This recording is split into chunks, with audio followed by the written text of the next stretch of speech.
Hello guys, for today's video ay maghagpat ito sa Bisaya, yung maghagpat taog kamunggay.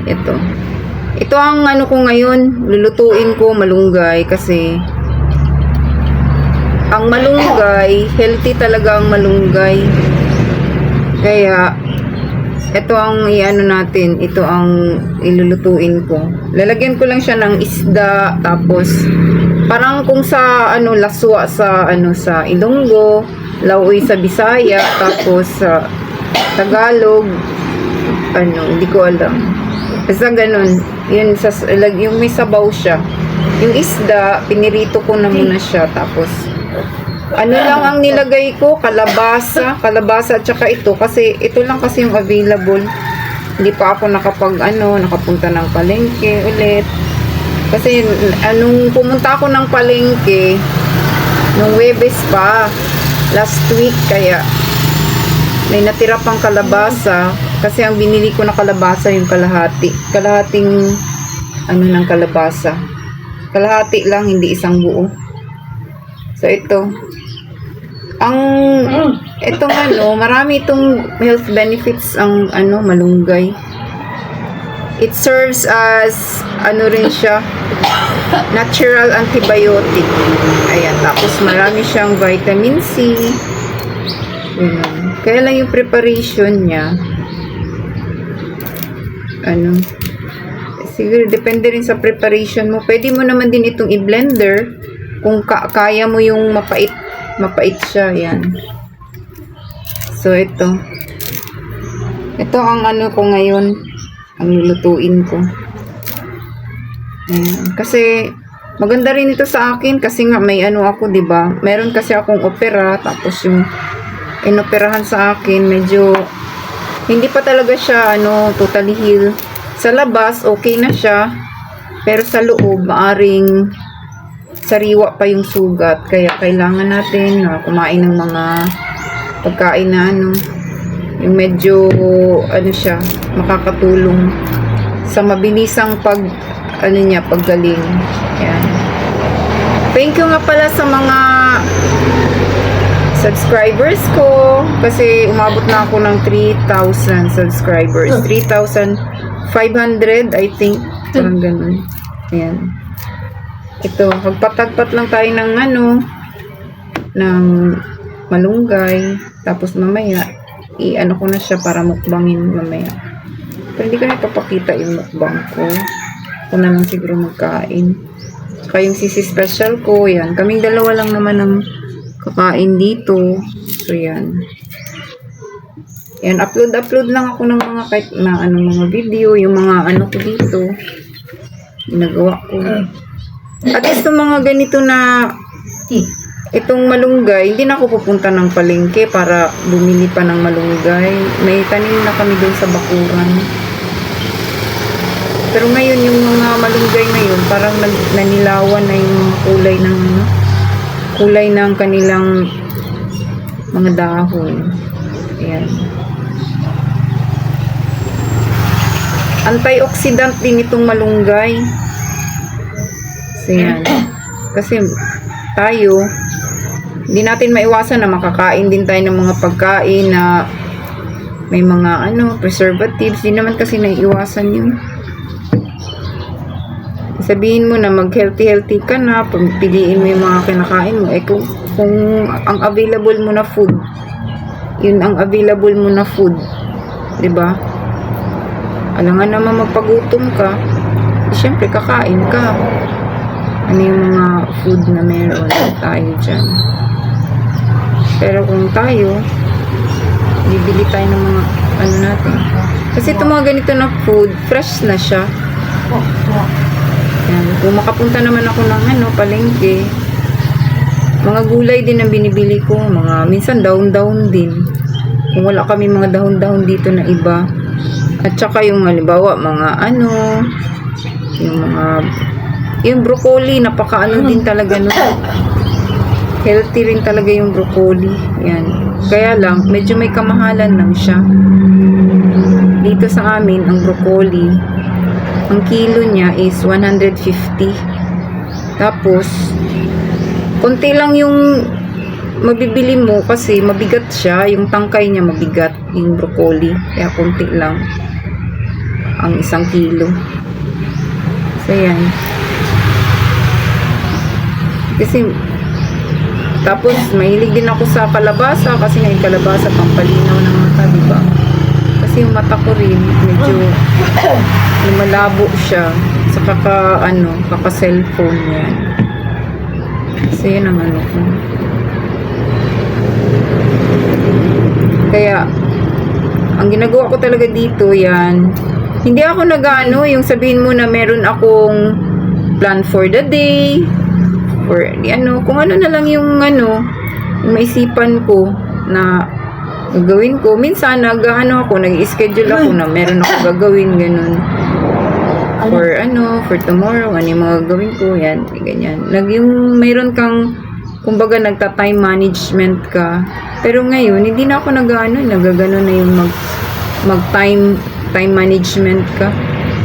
Kasi, syempre, pag yung katawan natin, medyo, kailangan natin na, kung kaya ba ng katawan natin, kahit na ka dyan, maglista ng things to do mo, things to do, ganyan, everyday things to do, tapos, dati ganun ako, nagti-things to do ako, chinecheck ko kung nagawa ko ba, kung hindi ko nagawa for that day, i-add-on ko naman siya for the next day, gagawin ko na naman siya, pero ngayon, kasi nga, mas priority ko yung health ko, yan, tapos makakain ako ng mga healthy na mga pagkain, tapos, para din naman yung hindi rin mahal na mga pagkain na healthy siya. Kasi pag may meron tayong mga gatherings, ganyan, hindi naman natin maiwasan na yung mga pagkain doon, puro mga karamihan ng mga inahanda sa mga handaan, puro karne. Iba-iba nga lang luto, 'di ba? Pero karne pa rin sila. May adobo, may apritada, may mga pa dyan. Yan naman ang panghandaan na ulam, yung mga ganyan. So itong ginagawa ko. Ito siya. Kasi antioxidant nga ito eh. Kaya yung mga mo, kumbaga nalilinis yung mga sa katawan mo. Yung mga impurities ng katawan mo, ganyan. So, ito. Na nga ako, pasalamat nga ako kasi may malunggay dyan sa namin. May malunggay dyan sa tapat namin. Kasi malayo ang palengke dito. Kung pupunta pa ako ng palengke, syempre mamamasahe ka pa. Ang pamasahe mo, 50 pesos. Sayang din yung 50 pesos, diba? Kaya, sa panahon ngayon, kailangan marunong tayo na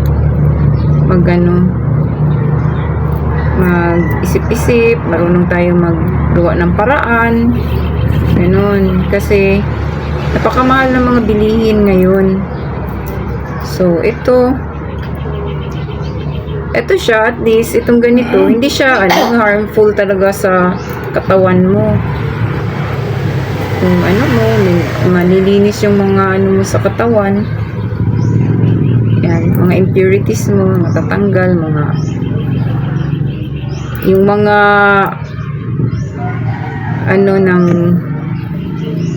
mga dala ng mga kinakain natin, yan, nakakatulong siya. Kasi ako din, hindi ko rin naman din maiwasan na hindi kumain ng mga pagkain na minsan nag-crave tayo, tapos yung kini-crave natin, pala yun, yung food na ang mga ingredients niya, mga may preservatives, ganyan, may tapos yun, napapakain din tayo. Kaya ako, pag kumakain ako ng mga pagkain na may mga yung parang may preservatives ba dyan, or kaya pero masarap siya, ganyan. Kaya tawag ko yun na cheat day ko. Meron akong cheat day, mga ganyan.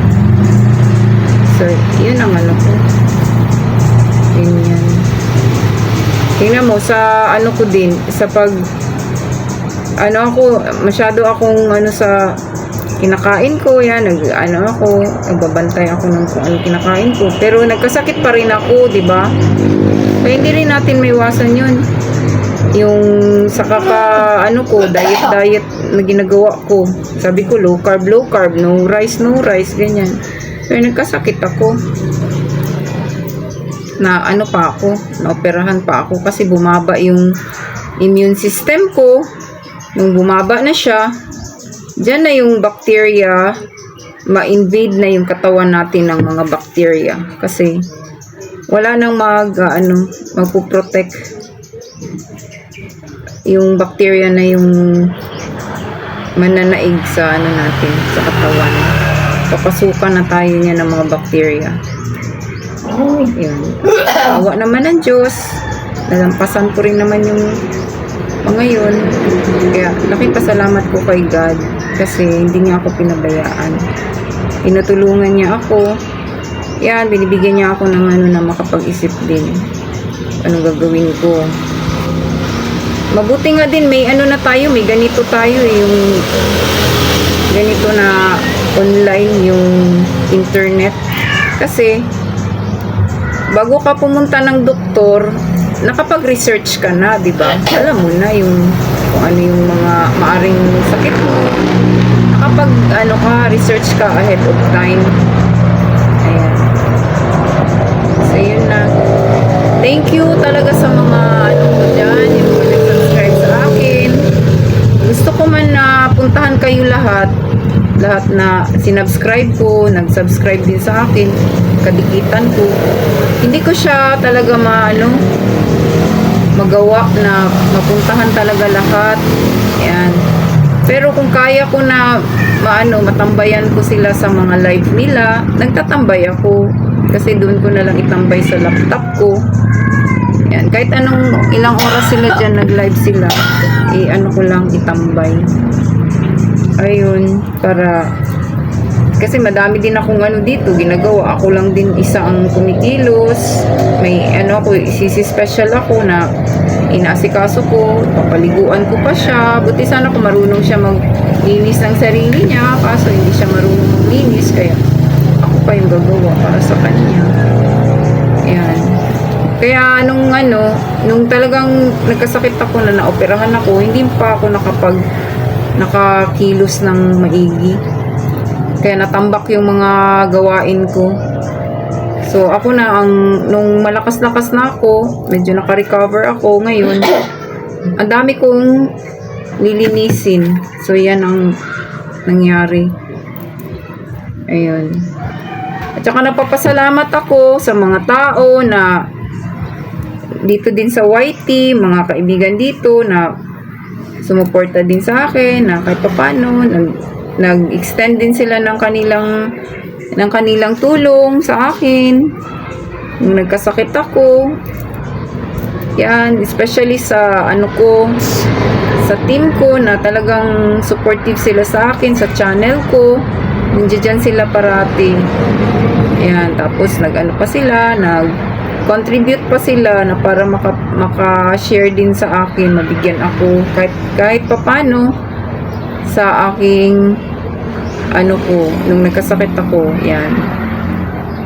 Tapos din yung mga sa akin, yung nasa admin namin, yan, nag-support sa akin, tulong-tulong, ganun. Kasi nga at least yung mga ganyan, kumbaga parang give and take, 'di ba? Kung in times na ikaw yung naman, in times of in need. Yan, meron ding mga tao na nag-aano sa iyo.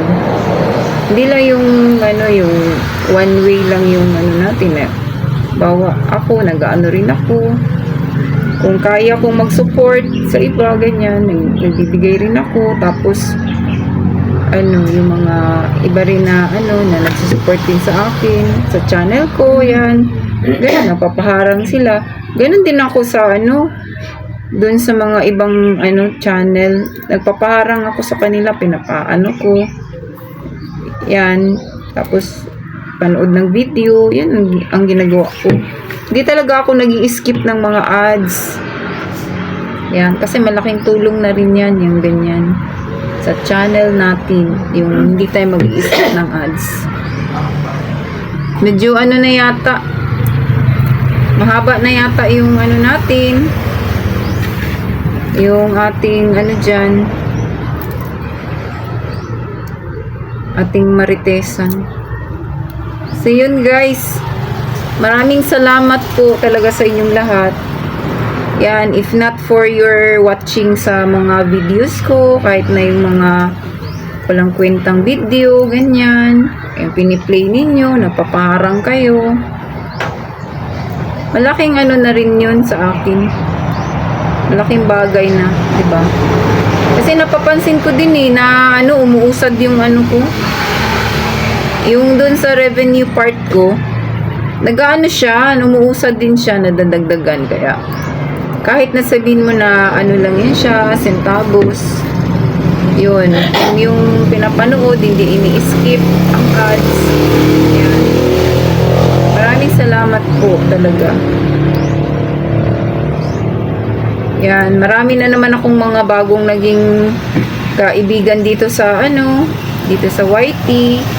I hope na hindi kayo magsawa sa pag ano, pagsuporta. Tsaka yung mga old friends ko dyan na nandiyan pa rin. Yan, shout out sa inyong lahat. Shout out sa team namin, Team Puso Family, Team Puso, especially kay ano, kay Oldies TV, yan, Erlyn Cares, Erlyn Mix Vlog, kay La Reldy Vlog, Floor Vlog, tapos ano din, kila Graceland, tapos yung sa outside ano ko team, ayun sa team ko si Gina Shoko pa, si Jinsai TV, Mel 23 TV, at marami pang iba, ang hirap na isa-isahin ko pa. Tapos yung sa outside ano, yung dati kong ka-team, sila Alhambra Channel, sino pa ba, si ano, si Natalie, yan, supportive talaga din masyado. Supportinang, always yan nandiyan dyan. Mami G, yan sila lahat. Marami pang iba, marami pa talaga. Kaya nga sa ano ko, sabi ko sa birthday ko, February 25, hindi na lang ako gagawa ng ano, yung pang greetings ba, kasi mahirap na magawa ka ng greetings, tapos yung in-invite mo na mag-greet lang, ano lang, yung ginawa, sinama mo sa video. Ano, hindi naman sa pinipili natin, tapos yung iba, hindi mo maisali. Yan, baka umano ba, baka sumama yung loob. So yun na, maraming salamat sa panonood nyo sa akin sa ano ko, paghihimay-himay ng malunggay. Yan, at medyo parang pinong-pino na siya. Ayan na oh. Pino na talaga siya. Pinong-pino na. Iano ko na ito siya. Ilalagay ko na doon sa kaldero na pinakuluan ko ng kalabasa na may isda. Ihahalo ko na siya. Tapos pagkatapos nito, kakain na kami. Yan. Kasi kaninang ano din, umaga, nag-crackers lang kami. Nung early, ano, nag-coffee tapos crackers. Hindi pa naman lunchtime ngayon kasi ang oras ngayon, ay pwede na siya, 11 na eh. Yan, mag-aano na rin kami. Kain na lang kami pag naluto na ito. Ganun. So guys, hanggang dito na lang po itong vlog ko. Thank you very much sa sama ninyo, sa pakikinig, kung nakinig man kayo dyan, o plinay ninyo. Salamat sa mga oras na ibinibigay ninyo sa akin. Thank you very much. So, yan na po yung ating malunggay. Ito na yung malunggay na nilagyan ko ng kalabasa. So, yan na guys. Yung isda na nilagay ko, yan, pinirito ko muna bago ko inilagay dyan. So, kakain na kami. ng ano ko, sisi special. Sinigurado ko na may kanin na. Ayan, oh. May kanin na. Tapos, yan yung ano ko, sisi special ko. Di pa yan nakaligo. Pati ako. So, ayan. Bye, guys! Papakita na ba ako? Pakita ako. Nandali. Ayan. Hindi pa ako nakaligo. Yan. Kasi marami pa akong ginawa kanina. Naglinis na naman ako dun sa namin, sa laundry area. Kasi medyo, ngayon na malakas-lakas na ako. Nagano na ako. Milos-kilos na ako. Kasi maraming lilinisin. Tapos itong sisi special ko, ayan. Papaliguan ko pa yan. So guys, thank you very much for your time. God bless you all. Bye-bye.